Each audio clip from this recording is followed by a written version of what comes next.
Hi hello ನಮಸ್ತೆ. ಇವತ್ತು ಭಾರತದ ಮೇಲ್ಮೈ ಲಕ್ಷಣಗಳನ್ನು ನೋಡೋಣ. ಮೊದಲನೇದಾಗಿ ಒಂದು ಸೆಕೆಂಡ್.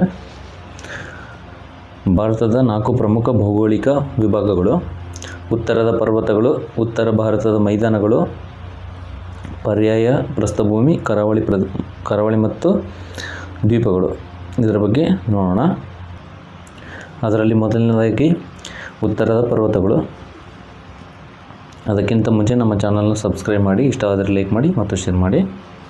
ಮೊದಲನೇದಾಗಿ ಉತ್ತರದ ಪರ್ವತಗಳು. ಇವತ್ತು ಕ್ಲಾಸ್ ಓನ್ಲಿ ಉತ್ತರ ಪರ್ವತಗಳು ಅಷ್ಟೇ ಆಗುತ್ತೆ. ಸೊ ಡೆಪ್ತ್ ಆಗಿದೆ. ಸೊ ಫುಲ್ ವಿಡಿಯೋ ನೋಡಿ. ಸ್ಟಾರ್ಟ್ ಮಾಡೋಣ. ಉತ್ತರದ ಪರ್ವತಗಳ ಪರಿಚಯ. ಭಾರತದ ಉತ್ತರ ಭಾಗದಲ್ಲಿ ಸುಮಾರು 2400 ಕಿಲೋಮೀಟರ್ ಉದ್ದದ ಮತ್ತು ಸರಾಸರಿ 150ರಿಂದ 400 ಕಿಲೋಮೀಟರ್ ಅಗಲದ ಪರ್ವತ ಪ್ರದೇಶವಿದೆ. ಇದರಲ್ಲಿ ಮುಖ್ಯವಾಗಿ 3 ವಿಭಾಗಗಳಿವೆ: ಹಿಮಾಲಯ ಪರ್ವತಗಳು, ಟ್ರಾನ್ಸ್ ಹಿಮಾಲಯ ಅಂದರೆ ಹೊರ ಹಿಮಾಲಯ ಪರ್ವತಗಳು, ಪೂರ್ವದ ಪರ್ವತಗಳು. ಈ ರೀತಿಯಾಗಿ 3 ರೀತಿ ಡಿವೈಡ್ ಆಗಿದೆ. ಎಕ್ಸಾಂಪಲ್ಲು, ಈ 2400 ಕಿಲೋಮೀಟರ್ ಉದ್ದ ಮತ್ತು ಸರಾಸರಿ 150ರಿಂದ 400 ಕಿಲೋಮೀಟರ್ ಅಗಲದ ಪರ್ವತಗಳಂದರೆ ಹೇಗೆ ಅಂತ ಹೇಳ್ತೀನಿ. 2400 ಕಿಲೋಮೀಟರ್ ಉದ್ದ ಅಂತಂದರೆ ಇಲ್ಲಿಂದ ಇಲ್ಲಿವರೆಗೂ, ಹಾಗೂ 150ರಿಂದ 400 ಕಿಲೋಮೀಟರ್ ಅಗಲ ಅಂತಂದರೆ ಈ ರೀತಿಯಾಗಿ ಬರುತ್ತೆ. ಈಗ ಹಾಕಿನಲ್ಲ, ಈ ರೀತಿಯಾಗಿ ಬರುತ್ತೆ. ಹಿಮಾಲಯ ಪರ್ವತ ಶ್ರೇಣಿ. ಹಿಮಾಲಯ ಎಂಬ ಪದದ ಅರ್ಥ ಏನಂದರೆ ಹಿಮ ಎಂದರೆ ಹಿಮ ಅಥವಾ ಮಂಜು, ಆಲಯ ಅಂದರೆ ಮನೆ ಅಂದರೆ ಹಿಮದ ಮನೆ ಎಂಬ ಅರ್ಥ ಕೊಡುತ್ತೆ. ಈ ಪರ್ವತಗಳು ವಿಶ್ವದ ಅತ್ಯಂತ ಎತ್ತರ ಪರ್ವತ ಶ್ರೇಣಿಗಳಲ್ಲಿ ಒಂದಾಗಿವೆ. ಉದಾಹರಣೆ ಮೌಂಟ್ ಎವರೆಸ್ಟ್. ಪ್ರೆಸೆಂಟ್ 8848.86 ಮೀಟರ್ ಎತ್ತರ ಇದೆ. ವಿಶ್ವದ ಅತ್ಯುನ್ನತ ಎತ್ತರದ ಶಿಖರ ಅಂತಲೇ ಇದು ಫೇಮಸ್. ಕಾಂಚನಜುಂಗ ಭಾರತದ ಅತ್ಯುನ್ನತ ಎತ್ತರ ಶಿಖರವಾಗಿದೆ. ನೆಕ್ಸ್ಟು ಮಹಾ ಹಿಮಾಲಯದ ನಿರ್ಮಾಣದ ಇತಿಹಾಸ ನೋಡೋಣ. ಸುಮಾರು 5ರಿಂದ 6 ಕೋಟಿ ವರ್ಷಗಳ ಹಿಂದೆ 5ರಿಂದ 6 ಕೋಟಿ ವರ್ಷಗಳ ಹಿಂದೆ ಈ ಪರ್ವತಗಳು ರೂಪುಗೊಂಡವು. ಹೇಗೆ ರೂಪುಗೊಂಡವು ಅಂತಂದರೆ ಇಲ್ಲಿದೆ ನೋಡಿ. ಈಗ ನಿಮ್ಮ ರೈಟ್ ಸೈಡ್ ಒಂದು ಇಮೇಜ್ ಇದೆಯಲ್ಲ, ಅದೇ ರೀತಿ ಪ್ಯಾಂಜಿಯ ಭೂಭಾಗ ಒಡೆಯುವಿಕೆ ಅಂದರೆ ಮೊದಲು ಎಲ್ಲ ಖಂಡಗಳು ಒಂದೇ ಕಡೆ ಇದ್ದವು. ಅದು ಬರ್ತಾ ಒಡೆದು ದೂರ ಸರಿತಾ ಹೋದವು. ಆ ಸರಿತಾ ಹೋದ ಮೇಲೆ ಇಂಡೋ ಆಸ್ಟ್ರೇಲಿಯನ್ ಮತ್ತು ಯುರೇಷಿಯನ್ ಫಲಕಗಳ ಡಿಕ್ಕಿ ಅಂದರೆ ಮೊದಲು ನಮ್ಮ ಇಂಡಿಯಾ ಇದೆಯಲ್ಲ, ಆ ಫಲಕ ಮತ್ತು ಆಸ್ಟ್ರೇಲಿಯನ್ ಫಲಕ ಮತ್ತು ಯುರೇಷಿಯನ್ ಫಲಕಗಳು ಅಂದರೆ ಇಂಡೋ ಆಸ್ಟ್ರೇಲಿಯನ್ ಮತ್ತು ಯುರೇಷಿಯನ್ ಫಲಕಗಳು ಬೇರೆ ಬೇರೆ ಇದ್ದವು. ಅವುಗಳು 2 ಡಿಕ್ಕಿ ಹೊಡೆದವು. ಅಂದರೆ ಇಲ್ಲಿದೆ ನೋಡಿ, ಹಿಂದೆ ತೆಥಿಸ್ ಸಿ ಅಂದರೆ ತೆಥಿಸ್ ಎಂಬ ಸಮುದ್ರವಿತ್ತು ಮೊದಲು. ನಮ್ಮ ಪ್ರೆಸೆಂಟ್ ಈಗ ಹಿಮಾಲಯ ಪರ್ವತ ಏನಿದೆ ಆ ಸ್ಥಳದಲ್ಲಿ ತೆಥಿಸ್ ಎಂಬ ಸಮುದ್ರ ಇತ್ತು. ಅದರಲ್ಲಿ ಮೇಲೆಯಿಂದ ಇಂಡೋ ಆಸ್ಟ್ರೇಲಿಯನ್ ಮತ್ತು ಯುರೇಷಿಯನ್ ಫಲಕಗಳು ಡಿಕ್ಕಿ ಹೊಡೆದ ಮೇಲೆ ಆ ಜಾಗದಲ್ಲಿ ಪ್ರೆಸೆಂಟ್ ಹಿಮಾಲಯ ಪರ್ವತ ನಿರ್ಮಾಣ ಆಯಿತು.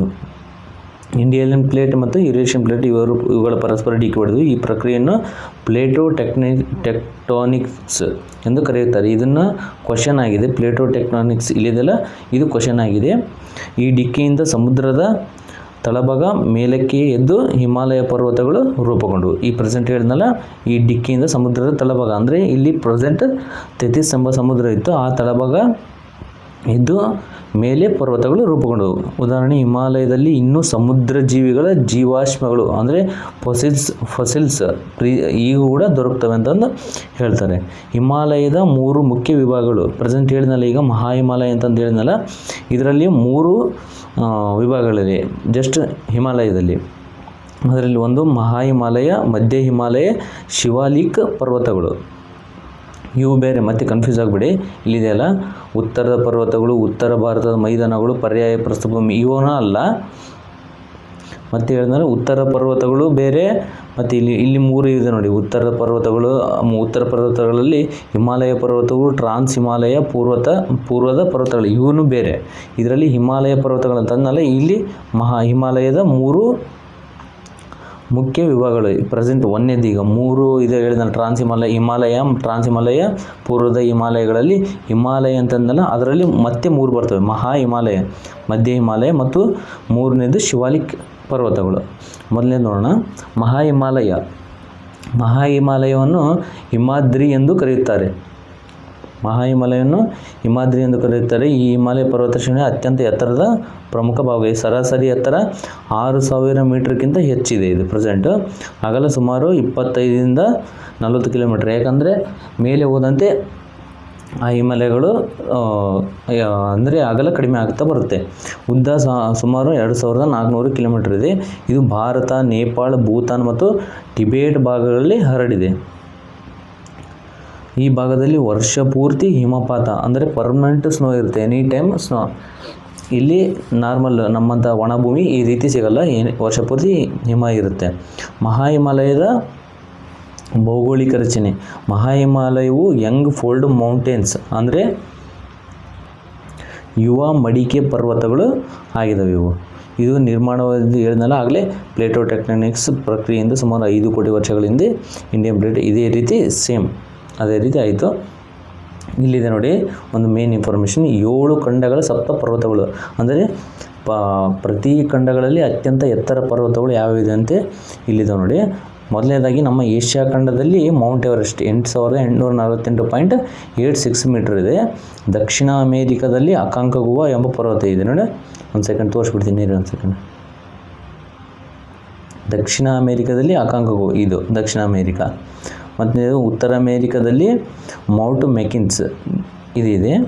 ಆಫ್ರಿಕಾದಲ್ಲಿ ಕಿಲಿಮಂಜಾರೋ ಇಲ್ಲಿದೆ ನೋಡಿ, ಇದು ಆಫ್ರಿಕಾ. ಯುರೋಪ್ನಲ್ಲಿ ಎಲ್ಬ್ರಸ್, ಇದು ಎಲ್ಬ್ರಸ್. ಆಸ್ಟ್ರೇಲಿಯಾದಲ್ಲಿ ಕೋಸಿಯಸ್ಕೋ. ಇದು ನಮ್ಮ ಇಂಡಿಯಾ ಏಷ್ಯಾ ಖಂಡದಲ್ಲಿ ಎತ್ತರದ ಪರ್ವತಗಳಾಗಿವೆ. ನೆಕ್ಸ್ಟ್, ಮಹಾಹಿಮಾಲಯದ ವಿಶ್ವದ ಅತ್ಯಂತ ಎತ್ತರದ ಶಿಖರಗಳು ಇವೆ. ಪ್ರಮುಖ ಉದಾಹರಣೆಗಳು. ಮಹಾಹಿಮಾಲಯದಲ್ಲಿ ಯಾವ್ಯಾವ ಅತ್ಯಂತ ಎತ್ತರ ಶಿಖರಗಳು ಇವೆ ಅಂತ ಹೇಳ್ತಿದ್ದೆ ನೋಡಿ. ಮೌಂಟ್ ಎವರೆಸ್ಟ್, ಕಾಂಚನಜುಂಗ ಭಾರತದ ಅತ್ಯುನ್ನತ ಶಿಖರ ಆಗಿರುತ್ತದೆ. ಭಾರತದ ಅತ್ಯಂತ ಎತ್ತರ ಶಿಖರ ಅಂತಂದರೆ ಕಾಂಚನಜುಂಗ. ಇದನ್ನು ಬಿಟ್ಟರೆ ಮತ್ತು ಅಂದರೆ K2 ಪ್ರೆಸೆಂಟ್ ನಮ್ಮ ಭಾರತದ ಎತ್ತರದ ಶಿಖರ ಆಗಿರುತ್ತೆ. ಬಟ್ ಅದು ಹೊರ ಹಿಮಾಲಯದಲ್ಲಿ ಅಂದರೆ ಸಮೀಪ ಅಂದರೆ POK ಇದೆಯಲ್ಲ ಆ ಸ್ಥಳದಲ್ಲಿದೆ. ಸೊ ಕಾಂಚನಜುಂಗನೂ ಆಗ್ಬೋದು. ಒಂದು ವೇಳೆ ಅದನ್ನು ನಮ್ಮ K2 ಭಾರತದ ಅತ್ಯುನ್ನತ ಎತ್ತರದ ಶಿಖರ. ಒಂದು ವೇಳೆ ಏನಾದರೂ ಕೊಟ್ಟರಪ್ಪ ಅಂತ ಯಾವುದು ಅಂತಂದು K2 ಮತ್ತು ಕಾಂಚನಜುಂಗ ಕೊಟ್ಟರೆ ಮೊದಲು K2ನೇ ಹಾಕಿರಿ, ಅದೇ ಆನ್ಸರ್. ಮತ್ತು ನಂದಾದೇವಿ, ಮಾಕಲು ಮತ್ತು ಧವಳಗಿರಿ ಈ ಶಿಖರಗಳು ಹಿಮದಿಂದ ಆವೃತವಾಗಿವೆ. ಮಹಾಹಿಮಾಲಯದಲ್ಲಿ ಅನೇಕ ಹಿಮನದಿಗಳು ಇವೆ. ಇವು ಭಾರತದ ಪ್ರಮುಖ ನದಿಗಳ ಮೂಲ. ಪ್ರಮುಖ ಹಿಮನದಿಗಳು ಮತ್ತು ಇವು ಪ್ರೆಸೆಂಟ್ ಹಿಮಾಲಯದಿಂದ ಹುಟ್ಟುತ್ತವಲ್ಲ ನದಿ, ಆ ನದಿಗಳಿಗೆ ಮೂಲ ಆಗಿರ್ತವೆ. ಇವು ಗಂಗೋತ್ರಿ ಗ್ಲೇಸಿಯರು, ಯಮುನೋತ್ರಿ ಗ್ಲೇಸಿಯರ್ ಮತ್ತು ಸಿಯಾಚಿನ್ ಗ್ಲೇಸಿಯರ್ ಇವುಗಳಿಂದಲೇ ನದಿಗಳು ಹುಟ್ಟುತ್ತವೆ. ಹಿಮಾದ್ರಿ ಅತ್ಯುನ್ನತ ಇಲ್ಲಿದೆ ನೋಡಿ, ನಿಮ್ಮ ರೈಟ್ ಸೈಡ್ಗೆ ಇಮೇಜ್ ಇಲ್ಲ ಅಲ್ಲಿ ನೋಡಿ. ಹಿಮಾದ್ರಿ ಅತ್ಯುನ್ನತ ಮತ್ತು ಅತ್ಯಂತ ಶೀತ.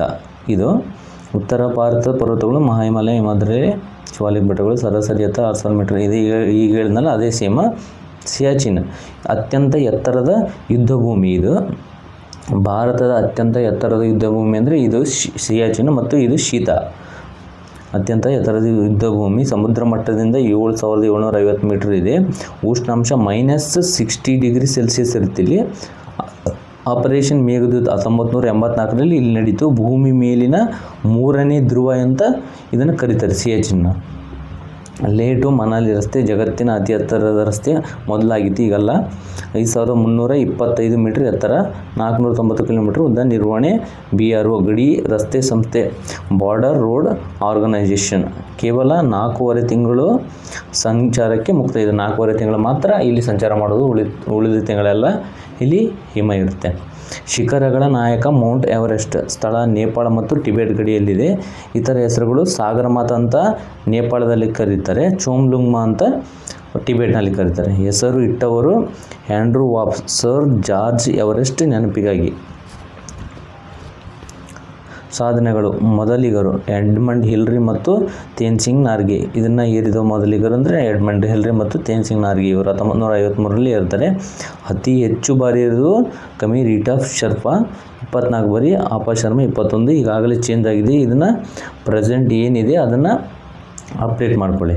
ಇದು ಚೇಂಜ್ ಆಗಿದೆ. ಅತಿ ಹೆಚ್ಚು ಬಾರಿ ಹೇಳಿದ್ಮೇಲೆ ಕಮ್ಮಿ ರೀಟಾ ಶರ್ಮಾ ಮತ್ತು ಆಪಾ ಶರ್ಮಾ ಇವು ಚೇಂಜ್ ಆಗಿದ್ದಾವೆ, ನೋಡ್ಕೊಳ್ಳಿ. ಕಿರಿಯ ಸಾಧಕರು ಜೋರ್ಡನ್ ರೊಮೆರೋ, ಮಾಲ್ವಾತ್ ಪೂರ್ಣ, ಅರ್ಜುನ್ ವಾಜಪೇಯಿ. ವಿಶೇಷ ಸಾಧನೆ ಅರುಣಿಮಾ ಸಿನ್ಹಾ ಮೊದಲ ಅಂಗವಿಕಲರಿವರು. SS ಹಾಸನ್ ಕರ್ನಾಟಕದವರಿವರು. ನೆಕ್ಸ್ಟ್, ಭಾರತದ ಪ್ರಮುಖ ನದಿಗಳು ಮಹಾ ಹಿಮಾಲಯದಿಂದ ಹುಟ್ಟುತ್ತವೆ. ಉದಾಹರಣೆ Ganga river, Yamuna river, Brahmaputra river, Indus river ಅಂದರೆ ಸಿಂಧು ನದಿ. ಹವಾಮಾನದ ಮೇಲೆ ಪ್ರಭಾವ. ಮಧ್ಯ ಏಷ್ಯಾದ ಚಳಿಗಾಳಿಯನ್ನು ತಡೆಯುತ್ತದೆ. ಎಕ್ಸಾಂಪಲ್, ಮಧ್ಯ ಏಷ್ಯಾದಿಂದ ಅಂದರೆ ಚೀನಾ, ರಷ್ಯಾ ಈ ರೀತಿ ಯಾವುದೋ, ಮತ್ತು ಕಜಕಿಸ್ತಾನ್ ಈ ರೀತಿ ಇದಾವಲ್ಲ, ಈ ಕಡೆಯಿಂದ ಬರುವ ಗಾಳಿಯನ್ನು ಈ ಹಿಮಾಲಯಗಳು ತಡಿತವೆ. ಹಾಗೂ ಇವುಗಳು ಚೀನಾದಿಂದ ನಮಗೆ ರಕ್ಷಣೆಯನ್ನು ಒದಗಿಸ್ತವೆ. ಮಾನ್ಸೂನ್ ಗಾಳಿಯನ್ನು ತಡೆದು ಮಳೆಯಾಗಲು ಕಾರಣವಾಗುತ್ತದೆ. ಉದಾಹರಣೆ, ಮೌಸಿನ್ರಾಮ್ ವಿಶ್ವದ ಅತಿ ಹೆಚ್ಚು ಮಳೆ ಸ್ಥಳ. ಎಕ್ಸಾಂಪಲ್, ನೈಋತ್ಯ ಮಾನ್ಸೂನ್ಗಳು ನಮ್ಮ ಹೇಳಿದ್ನಲ್ಲ ಮೊದಲಿಗೆ ನಮ್ಮ ನೈಋತ್ಯ ಮಾನ್ಸೂನ್ಗಳು ಭೇಟಿಯಾಗೋದು ಮಲಬಾರ್ ತೀರದಲ್ಲಿ. ಇದೇ ರೀತಿಯಾಗಿ ಮಲಬಾರ್ ತೀರದಿಂದ ಕೊಂಕಣ ತೀರ ಹೀಗೆ ಹೋಗಿ ಉತ್ತರ ಪ್ರದೇಶ ಆ ರೀತಿ ಹೋಗ್ತವೆ. ಅಲ್ಲಿ ಮುಂದೆ ಹೋಗೋಕ್ಕಾಗಲ್ಲ ಅಂದರೆ ಹಿಮಾಲಯಗಳು ತಡೆದು ಕಾಶಿ ಅವು ಮತ್ತೆ ವಾಪಸ್ ಬರ್ತವೆ. ಅಂದರೆ ರೈಟ್ ಸೈಡ್ ತಿರ್ಕೊಂಡು ಅವು ಸೀದಾ ಇಲ್ಲಿ ನಮ್ಮ 7 ಸಿಸ್ಟರ್ ಸ್ಟೇಟ್ಸ್ ಇದಾವಲ್ಲ, ಸಿಕ್ಕಿಂ ದಾಟಿ ಅಸ್ಸಾಂ ಆ ರೀತಿ ಆ ಕಡೆ ಸೈಡ್ ಹೋಗಿ ಅಲ್ಲಿ ಮೌಸಿನ್ರಾಮ್ ವಿಶ್ವದ ಅತಿ ಹೆಚ್ಚು ಮಳೆ ಬೀಳುವ ಸ್ಥಳ. ಮಹಾ ಹಿಮಾಲಯದಲ್ಲಿ ಅನೇಕ ಅಪರೂಪದ ಪ್ರಾಣಿಗಳು ಇವೆ. Snow leopard, red panda, Himalaya tahr. Next, ಸಸ್ಯಗಳು ಪೈನು, ಡಿಯೋಡರ್, ಫೈರ್ ಮತ್ತು ರೋಡೋಡೆಂಡ್ರಾನ್. ಮಹಾ ಹಿಮಾಲಯ ಭಾರತಕ್ಕೆ ಸ್ವಾಭಾವಿಕ ರಕ್ಷಣಾ ಗೋಡೆ ಅಂತಂದು ಹೇಳ್ಬೋದು. ಹೇಳಿದನಾಗಲೇ ಇವು ಚೀನಾದಿಂದ ನಮಗೆ ರಕ್ಷಣೆಯನ್ನು ಒದಗಿಸ್ತವೆ. ಮಧ್ಯ ಹಿಮಾಲಯ. ಮಹಾ ಹಿಮಾಲಯ ಆದಮೇಲೆ ಮಧ್ಯ ಹಿಮಾಲಯ. ಹಿಮಾಲಯದಲ್ಲೇ ಮಹಾ ಹಿಮಾಲಯ, ಮಧ್ಯ ಹಿಮಾಲಯ ಮತ್ತು ಶಿವಾಲಿಕ್ ಶ್ರೇಣಿಗಳಿವೆ. ಮತ್ತು ಟ್ರಾನ್ಸ್ ಹಿಮಾಲಯ ಅಂತಲೂ ಬರುತ್ತೆ ಇದರಲ್ಲಿ. ಮಧ್ಯ ಹಿಮಾಲಯವನ್ನು ಲೇಸರ್ ಹಿಮಾಲಯ ಅಥವಾ ಹಿಮಾಚಲ ಹಿಮಾಲಯ ಅಂತಲೂ ಎಂದು ಕರೆಯುತ್ತಾರೆ.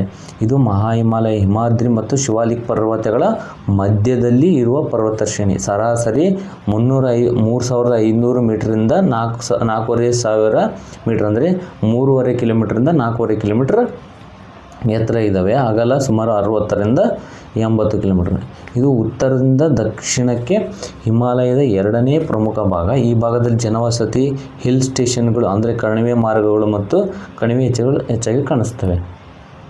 ನೆಕ್ಸ್ಟ್, ಮಧ್ಯ ಹಿಮಾಲಯದ ಭೌಗೋಳಿಕ ರಚನೆ. ಮಧ್ಯ ಹಿಮಾಲಯವು ಕೂಡ ಯಂಗ್ ಫೋಲ್ಡ್ ಮೌಂಟೇನ್ಸ್ ಅಂದರೆ ಅದೇ ಹೇಳಿದ್ನಲ್ಲ ಯುವ ಮಡಿಕೆ ಪರ್ವತಗಳು ಆಗಿವೆ. ಇವು ನಿರ್ಮಾಣವಾಗಿದ್ದು ಸೇಮ್ ಹೇಳಿದ ಪ್ಲೇಟೋ ಟೆಕ್ನಿಕ್ಸ್ ಪ್ಲೇಟ್ನಿಂದ ಡಿಕ್ಕೆ ಹೊಡೆದ ಅದೇ ರೀತಿ ಸ್ಲೇಟ್. ಈ ಪರ್ವತಗಳಲ್ಲಿ ಮುಖ್ಯವಾಗಿ ಸ್ಲೇಟ್, ಲೈಮ್ಸ್ಟೋನು, ಕ್ವಾರ್ಟ್ಜೈಟ್ ಕಲ್ಲುಗಳು ಕಂಡುಬರುತ್ತವೆ. ಈ 3 ರೀತಿ ಕಲ್ಲುಗಳು ಮಧ್ಯ ಹಿಮಾಲಯದಲ್ಲಿ ಕಂಡುಬರುತ್ತವೆ. ಸ್ಲೇಟು, ಲೈಮ್ಸ್ಟೋನು ಮತ್ತು ಕ್ವಾರ್ಟ್ಜೈಟ್ ಕಲ್ಲುಗಳು.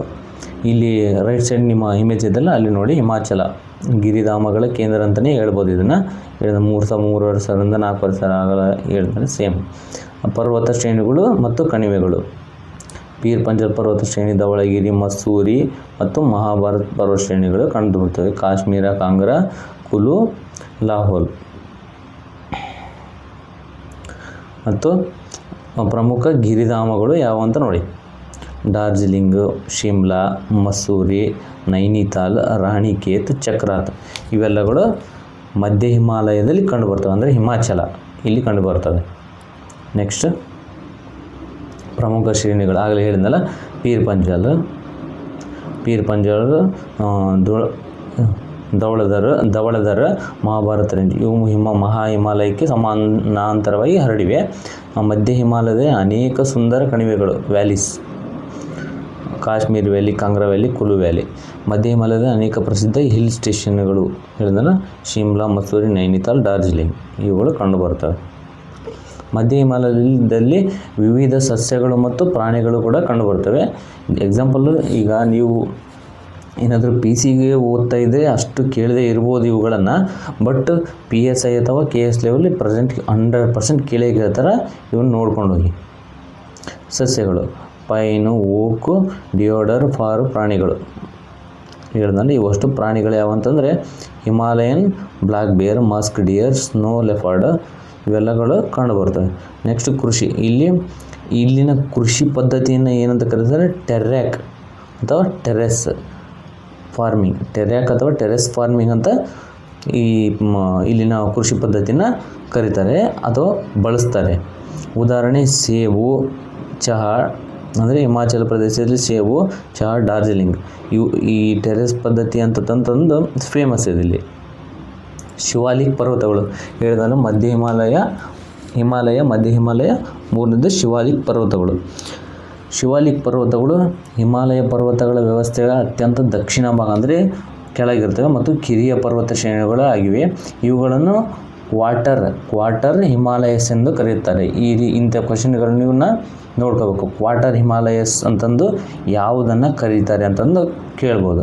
ಸರಾಸರಿ ಎತ್ತರ 600ರಿಂದ 1500 ಮೀಟರ್ ಎತ್ತರ, ಅಗಲ 10ರಿಂದ 50, ಉದ್ದ ಸುಮಾರು 2400 ಕಿಲೋಮೀಟರ್. ಇವು ಇಂದೂಸ್ ರಿವರ್ ಕಣಿವೆಯಿಂದ ಆರಂಭ ಆಗಿ, ಅಂದರೆ ಸಿಂಧೂ ನದಿ ಇದೆಯಲ್ಲ ಅಲ್ಲಿಂದ ಆರಂಭವಾಗಿ ಬ್ರಹ್ಮಪುತ್ರ ನದಿ ಕಣಿವೆಯವರೆಗೆ ಹರಡಿವೆ. ಸೇಮ್ ಹೇಳಿದ್ನಲ್ಲ ಅದೇ 2400 ಕಿಲೋಮೀಟರ್. ಅಂದರೆ ಹಿಮಾಲಯವು ಅಲ್ಲಿಂದ ಹಿಂದೂ ರಿವರಿಂದ ಇಲ್ಲಿ ಬ್ರಹ್ಮಪುತ್ರ ನದಿಯವರೆಗೆ ಇವು ಹರಡಿವೆ. ಇದೇ ಸೇಮ್ ಪ್ಲೇಟ್ ಟೆಕ್ಟೋನಿಕ್ಸ್ ಹಿಮಾಲಯದ ಮೇಲ್ಭಾಗದಿಂದ ಹರಿದು ಮಣ್ಣು, ಕಲ್ಲು, ಮರಳು ಇವು ಸಾವಿರಾರು ವರ್ಷಗಳ ಸೇರುವ ಮೂಲಕ ಶಿವಾಲಿಕ್ ಪರ್ವತಗಳು ನಿರ್ಮಾಣವಾದವು. ಹಿಮಾಲಯದಿಂದ ಇವು ಹೇಳಿದ್ನಲ್ಲ, ಹಿಮಾಲಯ ಮೇಲ್ಭಾಗದಿಂದ ಹರಿದು ಬಂದ ಮಣ್ಣು, ಕಲ್ಲು, ಮರಳು ಇವು ಸಾವಿರಾರು ವರ್ಷಗಳಲ್ಲಿ ಸೇರುವ ಮೂಲಕ ಶಿವಾಲಿಕ್ ಪರ್ವತಗಳು ನಿರ್ಮಾಣ ಆದವು. ನೋಡ್ಕೊಳ್ಳಿ. ಈ ಕಾರಣಕ್ಕೆ ಇವನ್ನ ಸೆಡಿಮೆಂಟರಿ ಮೌಂಟೇನ್ಸ್ ಇಂಥ ಕ್ವಶನ್ಸ್ನ ನೀವು ನೋಡ್ಕೋಬೇಕು. ಕ್ವಾರ್ಟರ್ ಮೌಂಟೇನ್ಸ್, ಸೆಡಿಮೆಂಟರಿ ಮೌಂಟೇನ್ಸ್ ಅಂತ ಯಾವನ್ನ ಕರೀತಾರೆ ಅಂದರೆ ಶಿವಾಲಿಕ್ ಪರ್ವತ ಶ್ರೇಣಿಗಳನ್ನ ಕರೀತಾರೆ. ಭೌಗೋಳಿಕ ಲಕ್ಷಣಗಳು. ಶಿವಾಲಿಕ್ ಪರ್ವತಗಳಲ್ಲಿ ಸಾಮಾನ್ಯವಾಗಿ ಮರಳುಗಳು, ಸ್ಯಾಂಡ್ಸ್ಟೋನ್, ಮಣ್ಣು, ಕಲ್ಲು, ಕಾಂಗ್ಲೋಮೆರೇಟ್ ಕಲ್ಲುಗಳು ಇವೆ.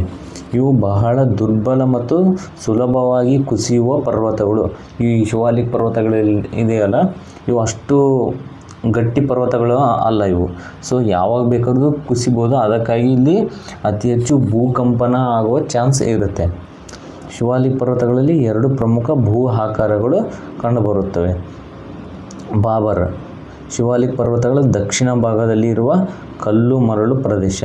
ನದಿಗಳು ಇಲ್ಲಿ ನೆಲದೊಳಗೆ ನುಗ್ಗುತ್ತವೆ. ಅಂದರೆ ಜಾಸ್ತಿ ಇಲ್ಲಿ ನಿಮಗಾಗಲೇ ಬಾಬರ್ ಅಂದರೆ ಕಲ್ಲು ಮರಳು ಪ್ರದೇಶ ಅಂದರೆ ನಿಮಗಾಗಲೇ ಗೊತ್ತಿರುತ್ತೆ. ಎಕ್ಸಾಂಪಲ್ ಉಸುಗಿನ ರೀತಿ ಮಣ್ಣು ಇಲ್ಲಿದೆ. ಇಲ್ಲಿ ಜಾಸ್ತಿ ಅಂದರೆ ಸಸ್ಯಗಳು ಅಂದರೆ ನಾವು ಬೆಳಿತೀವಲ್ಲ ಬೆಳೆಗಳನ್ನು ಬೆಳೆಯೋಕ್ಕೆ ಬಹಳ ಕಷ್ಟ ಆಗುತ್ತೆ ಇಲ್ಲಿ. ನೆಕ್ಸ್ಟ್ ತರಾಯಿ. ಈ ಮಣ್ಣು ಬಾಬರ್ ಮಣ್ಣು, ತರಾಯಿ ಮಣ್ಣು, ಬಂಗಾರ ಮಣ್ಣು ಈ ರೀತಿ ಇದ್ದಾವೆ. ನೆಕ್ಸ್ಟ್ ಹೇಳ್ತೀನಿ ಅವನ್ನ. ತರಾಯಿ ಬಾಬರ್ ಪ್ರದೇಶದಲ್ಲಿ ದಕ್ಷಿಣ ಇರುವ ತೇವಭೂಮಿ. ಇಲ್ಲಿ ನದಿಗಳು ಮತ್ತೆ ಮೇಲ್ಮೈಗೆ ಬರುತ್ತವೆ. ಬಹಳ ಉರ್ವರಿತ ಮಣ್ಣು. ಇಲ್ಲಿ ಬೆಳೆಗಳನ್ನು ಬೆಳಿಬಹುದು. ನೆಕ್ಸ್ಟ್ ಪ್ರಾಣಿಗಳು. Asian elephant, Bengal tiger, Indian rhinoceros.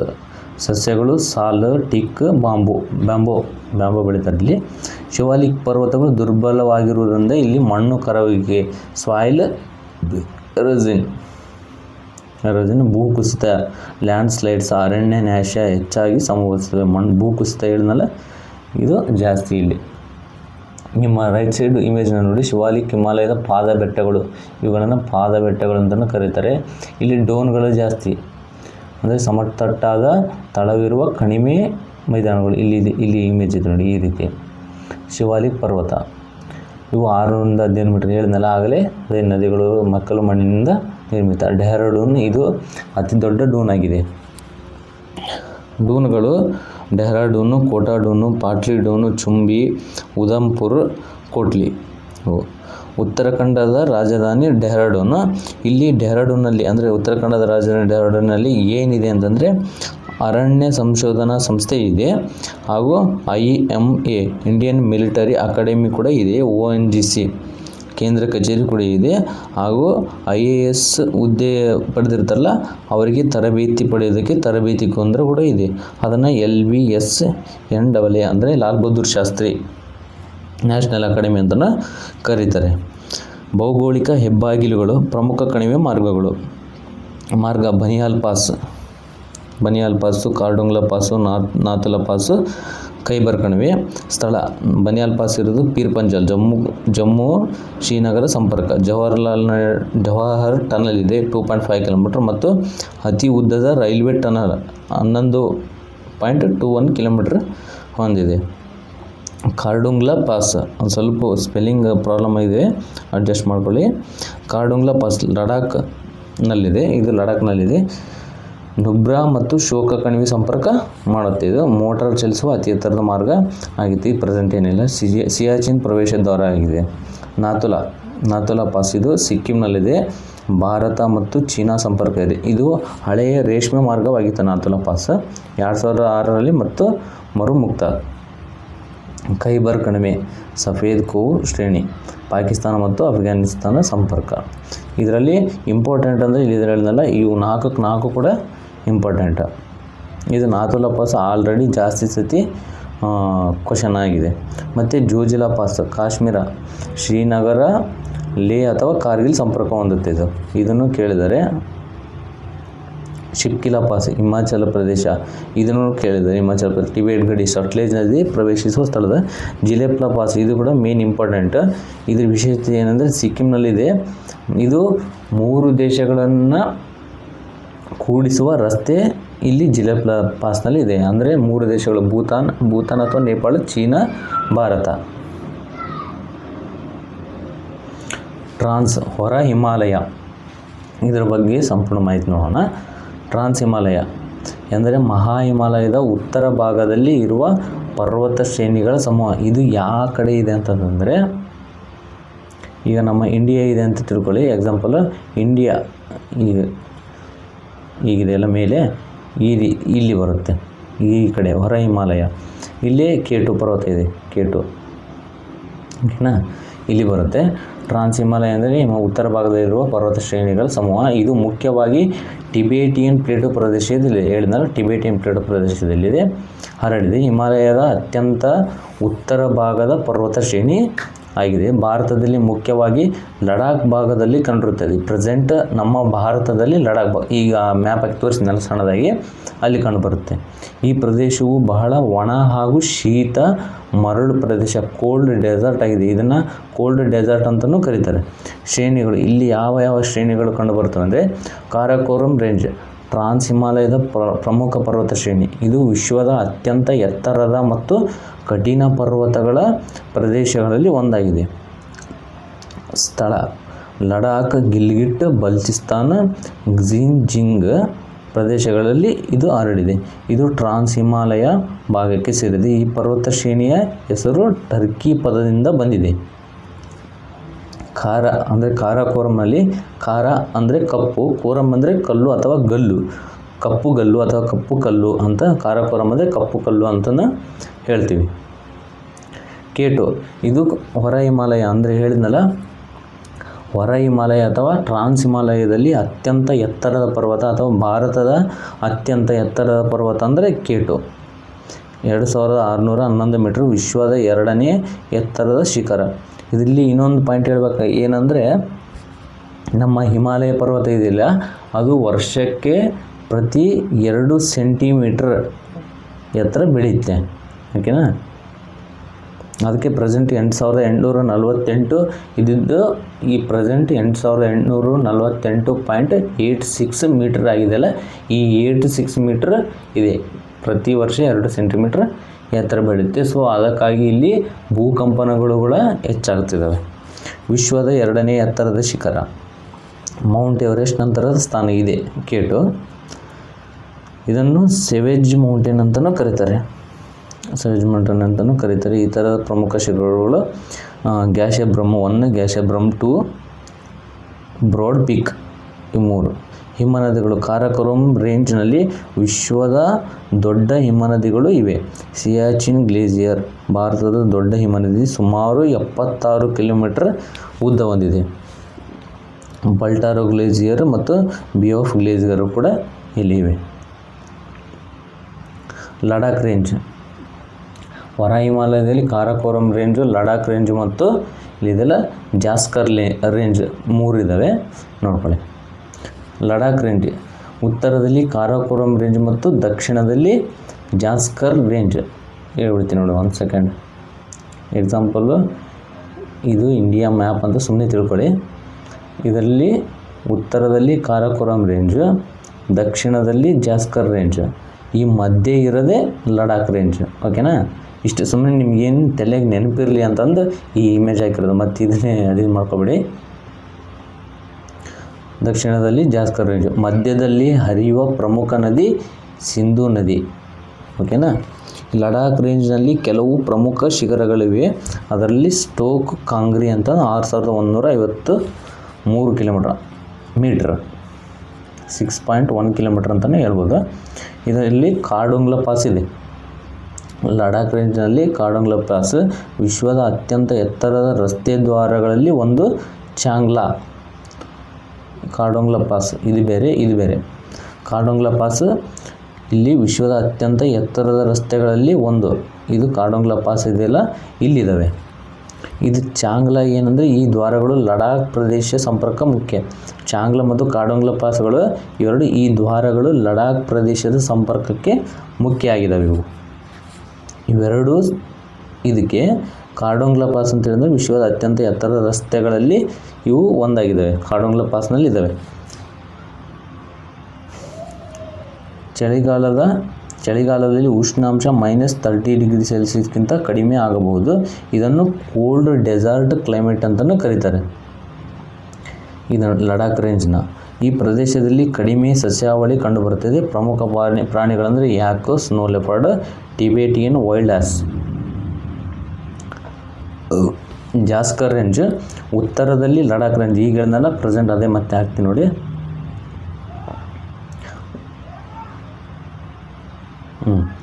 ಉತ್ತರದಲ್ಲಿ ಲಡಾಖ್ ರೇಂಜ್, ಇದು ಉತ್ತರದಲ್ಲಿ ಲಡಾಖ್ ರೇಂಜ್. ದಕ್ಷಿಣದಲ್ಲಿ ಗ್ರೇಟ್ ಹಿಮಾಲಯಸ್ ಅಂದರೆ ಹಿಂಗಿದ್ದಾವೆ ಹಿಮಾಲಯಸ್. ಇದರ ಮಧ್ಯೆ ಜಾಸ್ಕರ್ ರೇಂಜ್ ಇದೆ ಇಲ್ಲಿ. ಓಕೆನಾ? ಈ ರೀತಿಯಾಗಿದೆ. ಜಸ್ಟ್ ನಿಮಗೆ ನೆನಪಾಗಲಿ ಅಂದರೆ ಈ ಮೈಂಡ್ನಾಗಲಿ ಕುಂದ್ರಲಿ ಅಂತಂದು ಇದನ್ನು ಹೇಳ್ತಾ ಇದ್ದೀನಿ.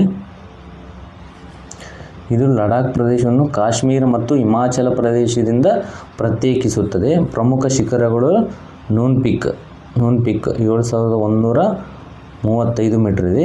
ಕೂನ್ ಪೀಕ್ ಸುಮಾರು 7077 ಮೀಟರ್ ಇದೆ. ಈ ಎರಡೂ ಶಿಖರಗಳನ್ನು ನೂನ್ ಕೂನ್ ಮೌಂಟೇನ್ಸ್ ಇದನ್ನು ಕೇಳಬಹುದು. ಜಾಸ್ಕರ್ ರೇಂಜ್ನಲ್ಲಿ ಇವೆ. ನೂನ್ ಕೂನ್ ಮೌಂಟೇನ್ಸ್ ಯಾವ ರೇಂಜ್ನಲ್ಲಿ ಇದೆ ಅಂತಂದು ಕೇಳಬಹುದು. ಜಾಸ್ಕರ್ ರೇಂಜ್ನಲ್ಲಿ ಇದೆ. ಪೂರ್ವದ ಪರ್ವತಗಳು ನೆಕ್ಸ್ಟ್ ಟಾಪಿಕ್ ಇದೆ. ಅಂದರೆ ಇದರಲ್ಲಿ ಇನ್ನೊಂದು ಕೂಡ ಬರುತ್ತೆ. ಟ್ರಾನ್ಸ್ ಹಿಮಾಲಯ ಆದಮೇಲೆ ಮತ್ತು ಪೂರ್ವದ ಪರ್ವತಗಳು ಅಂತ ಬರುತ್ತೆ. ಅಂದರೆ ಅಸ್ಸಾಂ ಕಡೆ, ಅಸ್ಸಾಂ ಅರುಣಾಚಲ ಪ್ರದೇಶ ಇದೆಯಲ್ಲ ಅಲ್ಲಿ ಟೋಟಲ್ 4 ಬರ್ತವೆ. ಅಲ್ಲಿ 3 ಅಂತ ತೋರಿಸಿದೆ, ಇದು ಒಂದು ಬರ್ಕೊಂಬಿಡಿ. ಪೂರ್ವದ ಪರ್ವತಗಳು ಇದು ಆ್ಯಕ್ಚುಲಿ 3 ಅಲ್ಲ 4. ಇನ್ನು ಪೂರ್ವದ ಪರ್ವತಗಳು ಅಥವಾ ಪೂರ್ವಾಂಚಲ ಹಿಲ್ಸ್ ಎಂದರೆ ಹಿಮಾಲಯ ಪರ್ವತ ಶ್ರೇಣಿ ಪೂರ್ವಕ್ಕೆ ಒಂದು ದಕ್ಷಿಣ ತಿರುಗಿ ರೂಪುಗೊಂಡ ಪರ್ವತಗಳು. ಇವು ಮುಖ್ಯವಾಗಿ ಈಶಾನ್ಯ ಭಾರತದಲ್ಲಿ ಕಂಡುಬರುತ್ತವೆ. ಅಂದರೆ 7 ಸಿಸ್ಟರ್ ಸ್ಟೇಟ್ಸ್ ಇದ್ದಾವಲ್ಲ ಅಲ್ಲಿ ಕಂಡುಬರ್ತವೆ. ಅಂದರೆ ಕೆಳಗೆ ಮಿಜೋರಾಂ, ತ್ರಿಪುರ ಕಡೆ ಬರಲ್ಲ. ಮೇಯ್ನಾಗಿ ಕಾಣೋದಂದರೆ ಅಂದರೆ ಬೇರೆ ದೇಶ ಭೂತಾನ್ ಅಲ್ಲಿ ಕಾಣುತ್ತವೆ. ನಮ್ಮ ಭಾರತದಲ್ಲಿ ಅಂದರೆ ಅರುಣಾಚಲ ಪ್ರದೇಶ, ಮೇಘಾಲಯ, ನಾಗಾಲ್ಯಾಂಡ್ ಇಲ್ಲಿ ಕಾಣ್ತವೆ. ಈ ಪ್ರದೇಶ ಮತ್ತು ಸಿಕ್ಕಿಂ ಈ ಪ್ರದೇಶದಲ್ಲಿ ಕಾಣುತ್ತವೆ. ಈ ಪರ್ವತಗಳು ಬ್ರಹ್ಮಪುತ್ರ ರಿವರ್ ಕಣಿವೆಯಿಂದ ಆರಂಭವಾಗಿ ಮಯನ್ಮಾರ್ ಗಡಿಯವರೆಗೆ ಹರಡಿವೆ. ಪೂರ್ವದ ಪರ್ವತಗಳು ಅನೇಕ ಶ್ರೇಣಿಗಳಿಂದ ಕೂಡಿವೆ. ಪ್ರಮುಖ ಶ್ರೇಣಿಗಳು Patkai hills, Naga hills, Mizo hills, Garo hills, Khasi hills. Khasi ಮತ್ತು ಗಾರೋ ಗೊತ್ತಲ್ಲ, Khasi hills, Garo hills, Jaintia hills. ಇವೆಲ್ಲ ಇವು ಮೇನು ಮೇನ್ ಬೆಟ್ಟಗಳಿದಾವಲ್ಲ ಇವನ್ನ ಮತ್ತೆ ಮಾಡ್ತೀನಿ. ಬೆಟ್ಟಗಳು ಇವು ಪ್ರಮುಖವಾದ ಬೆಟ್ಟಗಳು ಕಾಸಿ ಮತ್ತು ಗಾರ ಬೆಟ್ಟಗಳು, ಜಯಂತಿಯ ಬೆಟ್ಟಗಳು, ನಾಗ ಹಿಲ್ಸ್, ಪ್ರತಿಯೊಂದು ಅಲ್ಲಿ ಆ ನಾಗ ಹಿಲ್ಸ್ ಅಂದರೆ ನಾಗಾಲ್ಯಾಂಡ್ನಲ್ಲಿ ಅತ್ಯಂತ ಎತ್ತರದ ಶಿಖರ ಯಾವುದು, ಇದ್ರ ಬಗ್ಗೆ ಮತ್ತೆ ಮಾಡ್ತೀನಿ. ಪ್ರೆಸೆಂಟ್ ಇಷ್ಟೇ ನೋಡ್ಕೊಳ್ಳಿ. ಜಯಂತಿಯ ಹಿಲ್ಸ್ ಅಂದರೆ ಬೆಟ್ಟಗಳು, ಜಯಂತಿಯ ಬೆಟ್ಟಗಳು, ಕಾಶಿ ಬೆಟ್ಟಗಳು. ಪೂರ್ವದ ಪರ್ವತಗಳಲ್ಲಿ ಇರುವ ಪ್ರಮುಖ ಶಿಖರ ಡಬ್ಬೂಮ್, ಇದು ಅರುಣಾಚಲ ಪ್ರದೇಶದಲ್ಲಿ. ಡಬ್ಬೂಮ್ ಅರುಣಾಚಲ ಪ್ರದೇಶದಲ್ಲಿರುವ ಅತ್ಯಂತ ಎತ್ತರದ ಶಿಖರ. ಮೌಸಿನರಾಮ್ ವಿಶ್ವದ ಅತಿ ಹೆಚ್ಚು ಮಳೆ ಬೀಳುವ ಸ್ಥಳ ಮತ್ತು ಚಿರಾಪುಂಜಿನ ಅಲ್ಲೇ ಇದೆ. ಇದು ಪ್ರೆಸೆಂಟ್ ಮೇಘಾಲಯದಲ್ಲಿರುವ ಇದಾವೆ ಇವೆರಡು. ಈ ಪ್ರದೇಶದಲ್ಲಿ ದಕ್ಷಿಣ ಪಶ್ಚಿಮ ಮಾನ್ಸೂನ್ ಗಾಳಿಗಳು ಅಪ್ಪಳಿಸಿ ಹೆಚ್ಚಿನ ಮಳೆಯಾಗುತ್ತವೆ. ಏಳಿನಲ್ಲಿ ನೈಋತ್ಯ ಮಾನ್ಸೂನ್ ಮಾರುತಗಳು ಈ ಕಡೆ ಹೋಗುತ್ತವೆ. ಈ ಪ್ರದೇಶದಲ್ಲಿ ಮುಖ್ಯವಾಗಿ ಜೂಮ್ ಶಿಫ್ಟಿಂಗ್ ಕಲ್ಟಿವೇಷನ್, ಜೂಮ್ ಕೃಷಿ ನಡೆಯುತ್ತೆ. ನೆನ್ಪಿಟ್ಕೊಳ್ಳಿ, ಇದನ್ನು ಕೇಳಿದ್ದಾರೆ ಆಲ್ರೆಡಿ. ಓಕೆ, ಇಷ್ಟೇ ಆಯಿತು ಕ್ಲಾಸು. ಇಲ್ಲಿಗೆ ಮುಗಿಸ್ತೀನಿ. ಮತ್ತು ನೆಕ್ಸ್ಟ್ ನಾಳೆ ಉತ್ತರದ ಮೈದಾನಗಳು ಹಾಗೂ ಪರ್ಯಾಯ ಪ್ರಸ್ಥಭೂಮಿ ಹಾಗೂ ಭಾರತದ ಕರಾವಳಿ ಪ್ರದೇಶದ ಬಗ್ಗೆ ಮಾಡ್ತೀನಿ ಕ್ಲಾಸು. ನೋಡಿ, ಇದೇ ರೀತಿ ಇನ್ನೂ ಡೆಪ್ತಾಗಿ ಹೇಳೋಕ್ಕೆ ಟ್ರೈ ಮಾಡ್ತೀನಿ. ಮತ್ತು ಏನಾದರೂ ಇದರಲ್ಲಿ ಕೆಲವೊಂದು ನಿಮಗೆ ಗೊತ್ತಿದ್ವಿದ್ರೆ ಕಮೆಂಟ್ ಮಾಡಿ, ಅದ್ರ ಬಗ್ಗೆನೂ ಹೇಳ್ತೀನಿ.